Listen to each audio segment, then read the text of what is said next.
then a bit more.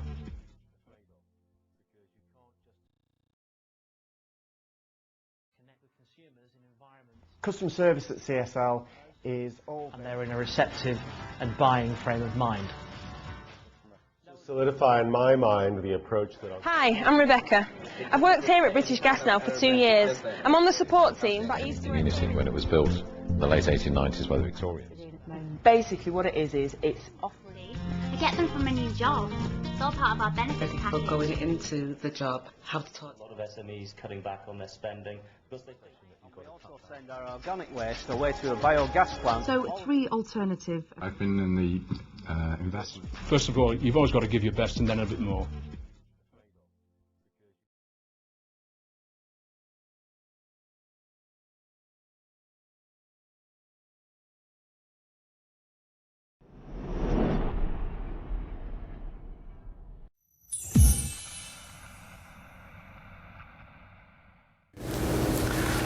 Hello and welcome to another In Conversation With, and today we have Savvy Partnership, David Adams and Helen Freeborough. Sorry, it's awful, isn't it? Blanked already. As you know, these are free live webcasts. You can ask questions to David and Helen as we go along. The way to do that is to go to Twitter and do @little_orchard. We'll pick those up on the feeds.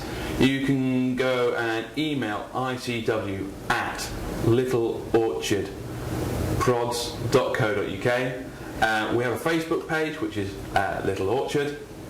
Paul's trying to keep up. I'm sorry, Paul. And of course, you can go to the Ustream channel. It's Ustream and you / you find ICW there. So any of those ways that you want to get involved, ask us, David, Helen, some questions that are pointing to you as we go along. Please do so. Of course, you might be watching this as a watch again. You can also email us through, and we'll send emails on to David and Helen if you have any comments you'd like to make. The other thing I'd like to make you aware of is we have a special next week at a different time, lunchtime, sandwich time if you like. We are doing a special with the MPA. So we're going to have Cynthia Simmons and Mike Pills in from MC2, who's also the MPA director. We'll be doing that on the 7th. So if you want to know what the MPA is going to do next, what's going to happen, how it's going to work for you, how it might be applicable to you, watch then. You can ask your questions live as we go along. But today it is Savvy time. It's Helen and David. Thank you very much for coming in, guys. Really appreciate it. Good. Thanks for inviting us in. Thank you, David. Now, we've been sort of poisoning the question about marketeers, but one of the things that we picked up earlier in the season was about collaboration and partnership. How important is that to working as a marketeer in the sort of current environment, David? It's incredibly important. Certainly one of the things I've noticed in the last sort of 3 or 4 years, both in terms of public and private sector tenders, they're now actually quite well open to actually collaborative pitches and tenders. Whereas before that, it used to be that they were looking for one supplier only. Certainly as an agency, we, a long time ago, when we set up in 2004, took the decision to not try and compete with the wealth of large agencies out there, but to maintain a specialism, that is providing outsourced marketing support and project management services, and then collaborating with strategic partners and suppliers locally and regionally to deliver the marketing strategies that we write. And we find that works very, very well because we're able to bring to the table best of breed suppliers based on how relevant and appropriate their experience is to the client and the client project. So in our case, I think it works very well. I think for us as well, it's collaborative working. It gives us a certain luxury. It allows us to pick the right people. We're not stuck with an agency that then we sort of say we've got to use them for everything. But also it's actually really adding a benefit to the client. It's actually saying we're very, very much people person, and we really look at cultural fit. So if we think of someone who's perhaps a little bit wacky, a bit out there, who's fantastic for a particular job, but we have a very, what would I say, perhaps a client who expects something a little more sober, that wouldn't be the right fit. So it's having that freedom, I think, as well. And we've pitched it to clients as such as we will find you the right people. And we have, I think we've established a great pool of people we work with across loads of disciplines, and it works, and people don't seem to mind. And I think as marketing's changed and the whole tradition of the way marketing departments work, it's much more acceptable, and it's cost effective as well. I think that's a really important thing, cost effective of what in today's environment what clients are looking for. Yeah. And we've found, certainly in the last 2 years, maybe 3 years, the economic climate, everyone is hearing this, it's, I want the same job, in fact I want more, but I want it for half the price, and we all have to respond to that. And we were talking earlier in the week actually about the need for utter transparency with people about costs. There is absolutely no point in creating a figure and saying, well, it'll be around this. It's transparency. Every pound has got to work harder, and you can only spend £1 once, so people are only going to spend it wisely and on what they know. So, but I think that there had to be certainly a mindset change amongst agencies, because you've got this protectionism. People, I think, were quite reluctant initially when sort of collaboration became a buzzword, and people like Manchester Digital started promoting it amongst its membership as a way forward potentially, in that there was a little bit of protectionism. People were reluctant to work with who in effect were maybe the competitors. Where there was an overlap in terms of services and expertise, but I think that's gone now, and it's more the norm than not. But certainly, as an agency, it in effect works as an outsourced marketing department. It's an absolute necessity for us, and it's a normal way of working for us. But it also, what it does for us is, David said earlier, we made a very conscious decision that we didn't want to bring in, our own in-house creatives or IT people or people who do what you guys do, the whole video streaming, the filming. There's lots of different elements of marketing we work with all the time. If we were to actually put together an agency that had all of the different skill set we have, we'd be talking 20, 30, 40 people, and we've each worked in very big departments for clients in the past with all those skills. Economically, we don't want that risk. We're being very honest about that, and actually I think nowadays clients understand that you won't necessarily get an agency offering everything, but what it has allowed for us is, because we have core skills between us and we've each got different experiences that we bring, the fact that we partner with people allows us to go for work that we couldn't possibly do on our own. We're from very small companies who we work with, private individuals, through to very big, FTSE 100 listed businesses that we work with. We certainly couldn't do that, I think, in terms of if it was just representatives. Well, it's just us, because people do buy people. What's that phrase? People buy people, but people also, if you're a big company, excuse me, I think traditionally is the thought of, I'm a big company, I need a big agency. Well, I used to work client side for 20 odd years, and I think, well, do I, I'm a big client, do I need a big agency? Personally, no. I need someone that's going to do the job and deliver. I think this comes back to something that was interesting a couple of months ago, raised at a How Do event, was within this sort of collaboration, there's now this bigger question about who owns the client. Should there be an ownership of clients? And how do you feel about that sort of thing, Helen? I've spent most of my career client side, and actually I think who owns a client, ultimately the client kind of has to take responsibility themselves, and I'm not deferring the answer. I'm simply saying, having been a client, ultimately I have a responsibility for selecting my agency. I actually also have a responsibility to try and make sure they do what I need them to do. But it is a 50-50 thing actually. Agencies have a responsibility to say, I understand your need, I've got under your skin, this is what we're going to do for you, and it has to be a talking thing. I think in a collaborative approach where you perhaps have one client and maybe you've got 3 or 4 agencies all working on it, I can't speak for everyone, the approach we have always taken is one of those partners, one of those agencies has to take a lead, because what a client wants, and again I say it with a client head on, is a single point of contact.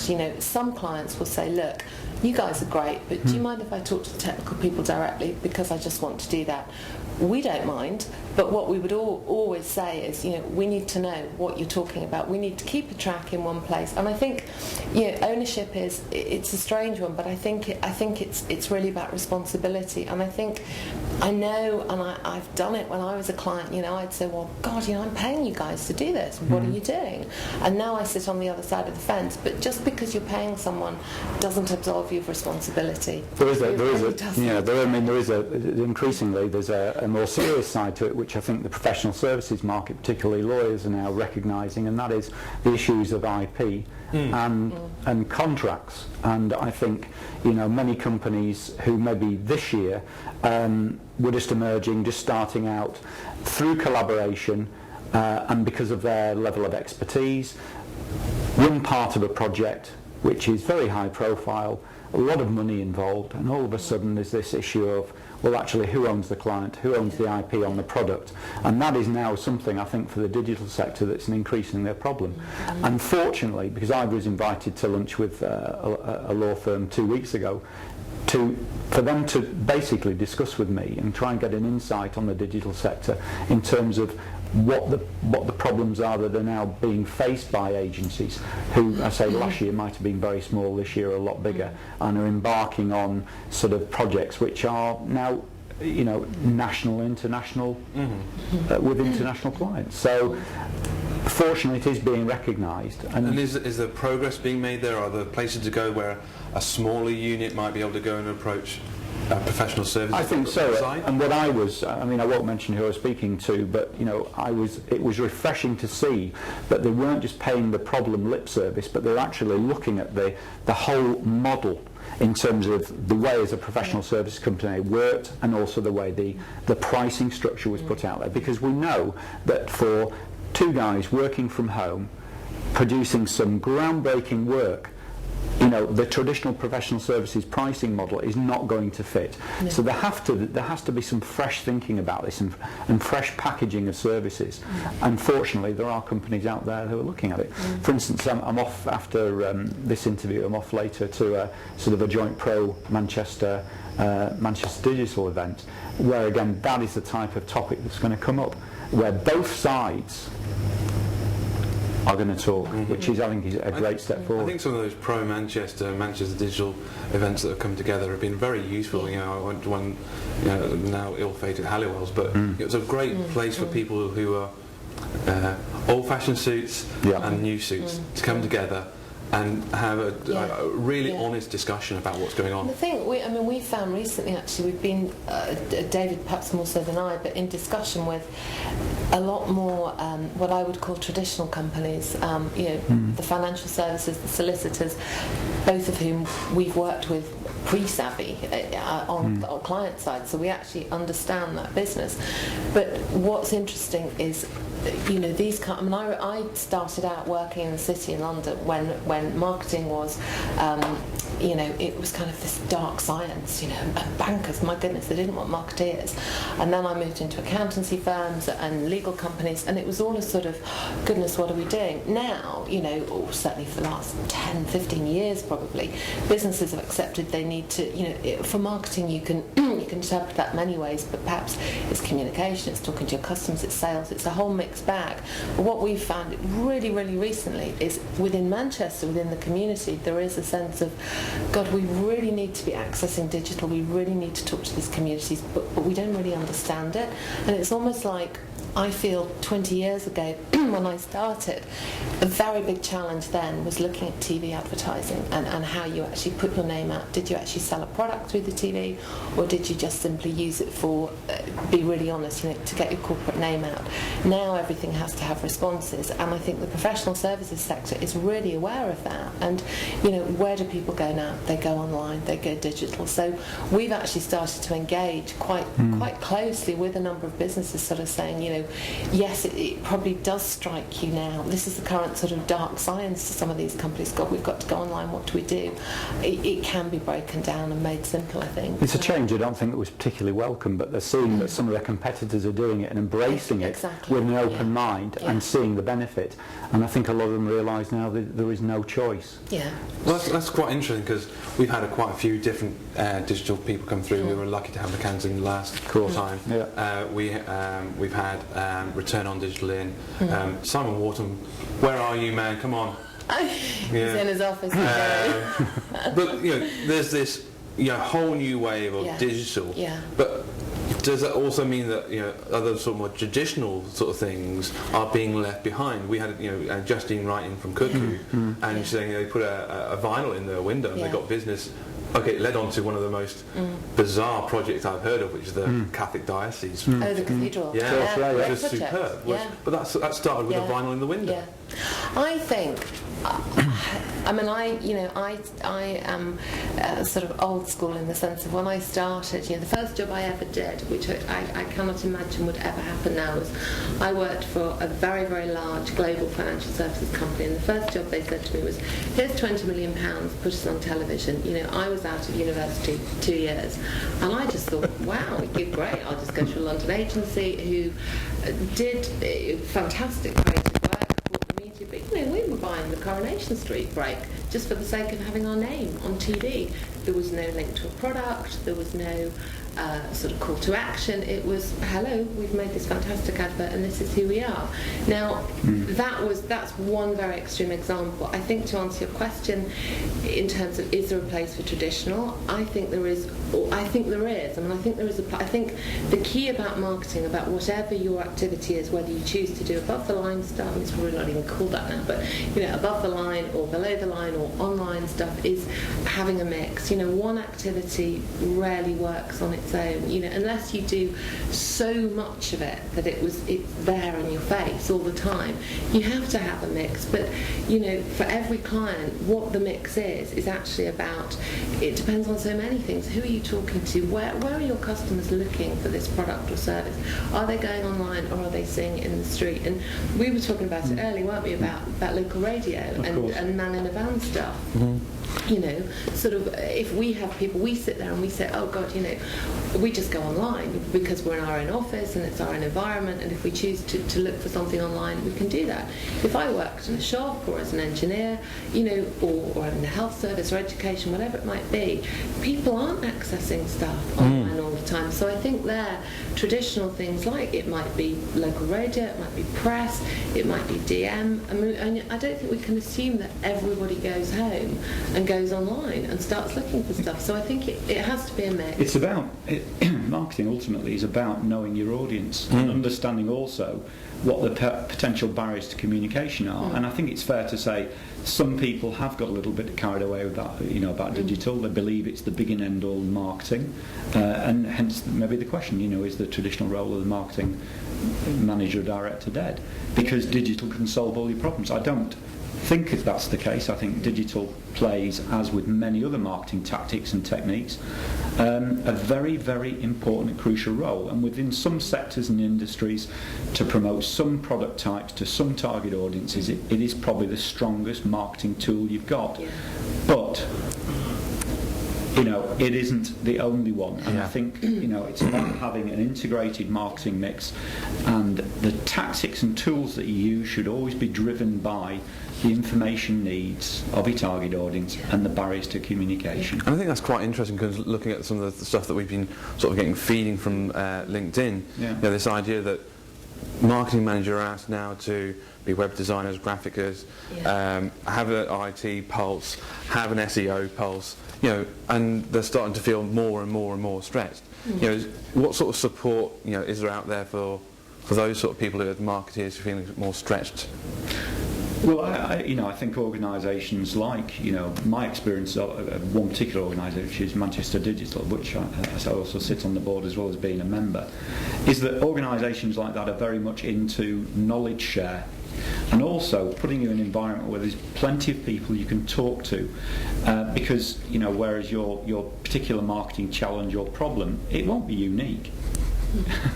There are lots of people out there sharing the same challenges day to day, and it's a very good organisation, as many others are out there, for putting the deliverers of these solutions with the people who actually have the problems in the first place. So there are, and also, organisations like Business Link, like the Chartered Institute of Marketing, they all have lots and lots of information in hard copy and online to access to give you that insight. Because I think, gone are the days now where you've got marketing managers in role for 20 years, job for life. People traditionally, whether they're working in agencies, we do now, or whether we're client side, they've got a mixed background of experience.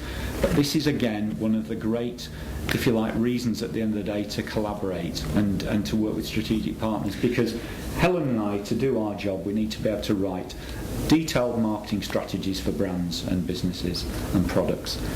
And we need to have a good, detailed working knowledge of every tactic and technique that we're using. But we don't have the level of knowledge that the specialist companies do. And that's why it's important to tap into them, so you can deliver a strategy that works, but also you can increase your own knowledge base as well, and learn, because it's a whole learning process. Well, I think the other thing is, you say, we're a traditional marketing manager, they are required to do so much. It's, do some advertising, do some SEO, do this. I think never forget, and I remember when I was client side, I used to I'd ask somebody, or I'd phone up a mate in another business and say, can you recommend someone? Who would I talk to? And I still think there is a huge, I don't think you can undervalue, the value, the huge value of personal recommendations. Someone says, I met this guy, I think he's really interesting, you should go and talk to them, or met this company and they've delivered this. If you think, I think perhaps when we first met you, we were on one of our meet and greet sessions that we do, because we just said we need to get to know people, we need to talk to people, we need to find out what's going on. And I think that's still key for marketing people. I love the internet. I probably embraced it quite late in life, but I think it has a huge value, but there is an enormous value in going out and talking to people and asking. I think I'm just very sort of down to earth about this. If you don't know something, ask the question. Don't ever sit there and think, oh God, I don't know what I'm supposed to do, but I won't ask because I look stupid. Ask, ask a friend, ask a recommendation, ask for help. As David says, there's loads of organisations out there and people in your industry. Because everybody's trying to second guess, and this is, again, it's the same with the relationship with your client. Ask the question. Nobody knows their business, or should know their business, better than the client. Combine that with your marketing knowledge. But so often do we come across situations where we're looking at the marketing messages that are being put out, and nobody at any point has asked the target audience what they feel, what they think about the product or the service or what they should be doing. And again, it's as Helen says, ask the question. Simple as that. Get to know both the techniques, and they'll change over time, but also if you can find ways of engaging with your potential audience, whoever they may be. But that sort of goes full circle back to this idea of communication, dialogue, digital. Simon, who you mentioned earlier, Simon kindly sort of gave us it was like a one-to-one seminar online, and the whole sort of ethos around it a long time ago. And the key thing that struck me is you need to have a two-way dialogue. You need to create somewhere for your customers and for your clients to go. And the days of saying to somebody, I've got this product and it's black and there's only one of it and you want it, they've gone. They've so gone. People now say, well, actually, if that's all you're going to offer me, I'll go somewhere else. And they can do that. And it's that the importance of, I think, digital, to go back, is that sort of allowing that dialogue. Not just, it shouldn't be a one-way communication. You must invite feedback, and if you don't like it, all of us are going to get unpalatable feedback at some point about something we've done. That's just life. But you know what? You learn from it. You deal with it, and you adapt. And you, as David was saying to me earlier, you adapt your products as well. The days of just saying, I only make this, or I only offer this, and I don't care what you want. Well, I think if you want to survive, they're over. I think there's a lot more quick nimbleness, much more leaner attitudes that are, when you're meeting people in networking situations, when you're out meeting people in social, that whole attitude of, being more nimble is very much, absolutely. And the great thing is online supports that. So when you do need to make a strategic change, maybe about your brand positioning, you can do it instantly and communicate that to the people who need to know and who you need to influence. So, okay. I know we're running out of time, so I'm sorry that if we haven't got through any of the questions that were sent in. Customer service. This is, the big thing that we all sort of, we want to, from a Little Orchard point of view, we spend a lot of time on our customer service. How important is customer service in the bigger picture, do you think? Well, no, because you love this subject. Okay, I've found the gold subject. Customer service is king. I can rant for Britain about customer service. You just cannot underestimate the importance of customer service, whether you are an agency or a client. Because a client, if I was client side now, I would have customers somewhere. To me, customer service, it comes down to, it's as simple as, in this day and age, when you can get similar products and similar services from a variety of providers, if you go to one and they give you a bad service, in this day and age, people just simply walk away and say, I will go somewhere else. And we live in the age of absolute instant media. So if you buy something and you don't like it, or you speak to someone on the phone, you get online, you Twitter it, you put it on your Facebook page, whatever it is, and people do it. And I think anybody, any business, any service, whether it's a global retailer or, Joe Blogs around the corner, you have to be aware of that. If you give bad service, people will talk about it. And the one that I might want something absolutely desperately, but if a friend or someone I respect has said, yeah, but the service is awful, I wouldn't do it. And I hope we take that on board in terms of what we do, and we do have a kind of, we realise its importance, and I think we'd hate to ever do that thing of you think, oh, I want to call this person because we haven't spoken to them and we need business. It's dialogue. I think it's doing what you say. Gone are the days is also, especially in this economic climate, where it's all about quality of delivery in everything you do, in everything you touch. It isn't good enough now just to pay it lip service. No. It's like having, a CSR policy. You've got to live and breathe it as well. And with sort of customer service, what's absolutely key there is that you deliver on every level, but there is authenticity behind it and sincerity behind it and absolute transparency, and that comes down to everything you do, because that is what the client wants to see, because the pound they're spending with you has to work.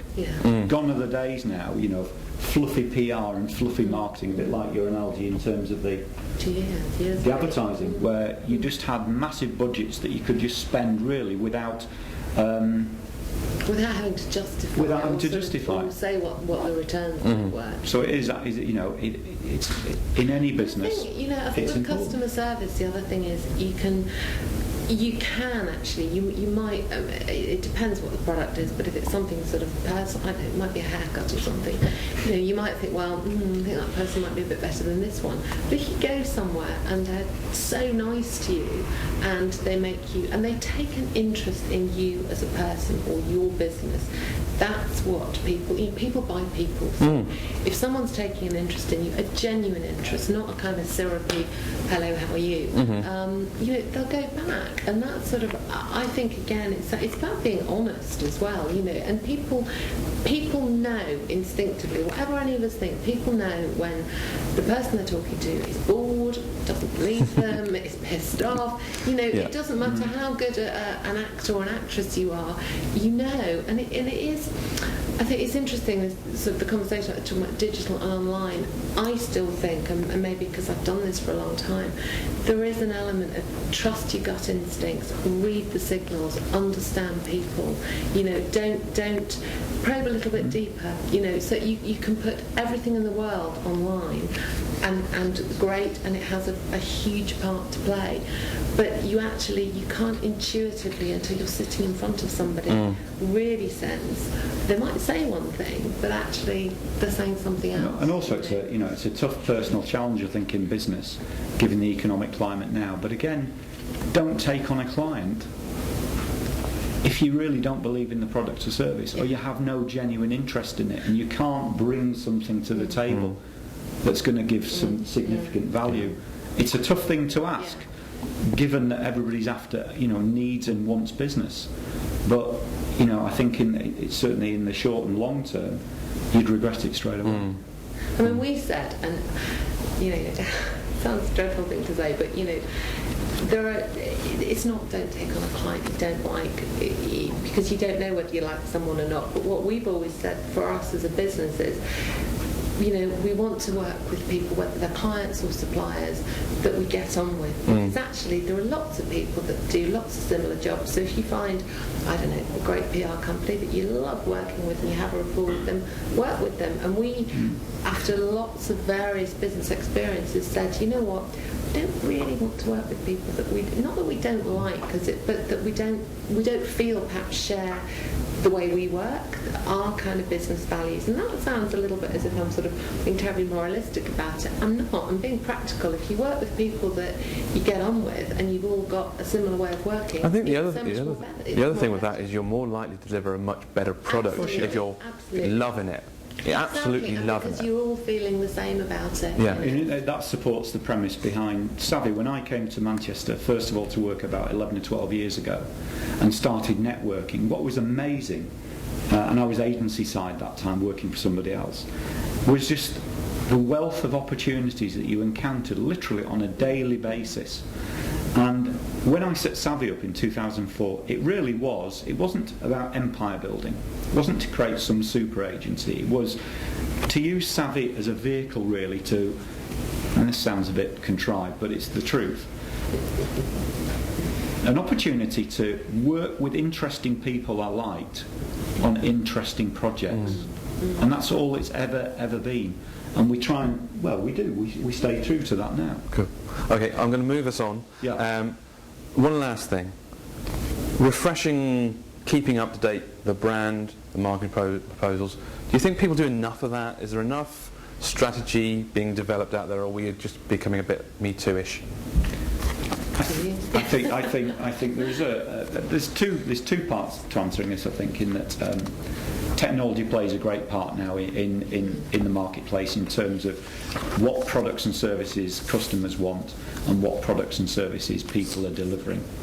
And I think in terms of brand positioning, companies can all too often find themselves giving out messages that don't relate to actually the products and services people are wanting. And I think people have to change and adapt and diversify or they die, and we've certainly seen that in the creative and digital sector. When I remember working in one particular agency 10 years ago, and at the time it was very in vogue for everybody to say they did everything and to become, if you like, a full service agency when actually they specialised in one area of new media, for instance. And that lasted for about 2 or 3 years, and then people actually saw the value in specialising, and that in turn was recognised by the customer, the end customer, who then started saying, well, actually, I'm quite happy to have collaborative tenders because I know I'm getting all these specialists working together under a single project manager delivering an absolutely top-class product. And it's the same for us. We have always, one of our services, core services, and I suppose our business model really, is providing outsourced marketing support and project management. In effect, being an external marketing department for companies. We don't have that as an internal resource. And 3 years ago, when I suppose when the recession, the signs of recession started kicking in, and you were reading everywhere that advertising budgets were being slashed and marketing departments were being again reduced or even got rid of altogether, we saw that as an opportunity to step in, not produce a new product, but basically to position ourselves as doing that and to shout about it. But to answer your question about the branding, we repackaged to an extent our brand in terms of you know, in an odd way, we probably still offer a lot of the same things that we would have done before, because that's built up through a heritage of David's experience, my experience, what we've done. But actually, the rebranding of it was, I think, sort of looking at the marketplace and, you know, do people do it often enough?